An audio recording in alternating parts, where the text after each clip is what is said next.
But they didn't forecast Price being out to start the year or any of that stuff too. No, Right? yeah, So it was, it's not like this was a lot came up.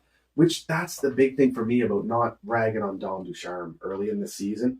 The hand he's been dealt. He takes over a team. They go on a miracle run to the cup, and like give all the credit you want to all the the leader Weber, Perry, Stahl, who was coaching that team. A bunch of gold medal Olympians or Dom Ducharme. And I mean, of course, he's a leader in the room, and I think he's great coach, winner everywhere. I think he's more than experienced. But then to have, the expectations of that's your first fucking 2 months on the job, 3 months on the job. I said they're all right, yeah. Yeah. Price, Weber, gone. And then Kotkaniemi, no. Edmondson injured, Byron out. Yeah, the whole Kotkaniemi situation. And then you start this way.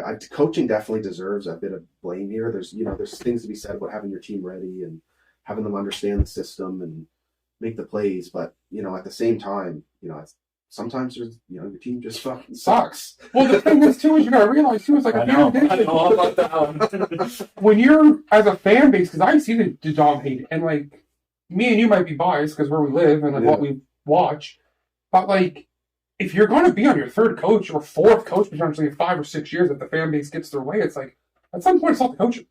Yeah. Like, at some point, it's just the team isn't, like I said, they're just not good enough. You can't take a great 2 months playoff run and say, okay, well, that's what the team should be over what they were the previous 2 years. Yeah. You can't just take that little 2 months and be like, no, that's the team we have, right? Yeah. So it's like your point, like, this isn't necessarily a coaching issue. Yeah, and I'm a big proponent of consistency behind the bench. I think the last thing you always have to get a situation where it's a revolving door, and then you have a different voice and exactly what you said. Then the blame is constantly on someone else, not the guys who have to do the job.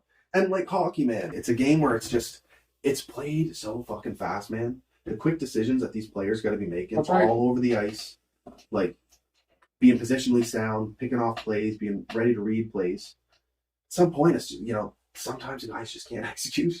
Well, I think coaching is a little how much are they doing back there? Because the thing is, yes, you have to be able to push the right buttons and be able to know your team, read your team, and all that stuff. But I mean, this isn't football. There's not rolling out plays. Like you said, this is a reaction sport. Yeah. You're playing on ice. Like, there could be bounces, there could be anything. Like, yes, you have systems and things you want to stick to, but this isn't... So to me, coaching sometimes to me is just a little over... And that's why I see a lot of good coaches just give all the praise to their team. Yeah. Like, all the praise to their team, because they know, like, I'm nothing without a good team. Like, now, a great coach might get, the fifth best team to become the third or fourth, or the second best team, a little adjustments, but, like, Dom, I don't think the best coach in the world right now can't fix Montreal's issues. Yeah. And that's just... I hate that I agree with you, man. Well, it just is what it is. I'm in total agreement. I shouldn't say that, because it's true, I know I'm in total agreement. Mind you, 3-9 or whatever, 3-8 is fucking terrible. So there's definitely some blame to be thrown around, but I think everyone's guilty on that. Oh, this is up from the top to bottom. Yeah. And now I'm not saying Price can't come back here and they can go win 4 of the next 6, and next thing you know... But I just don't see there any way. This division's murderer's row. Yeah.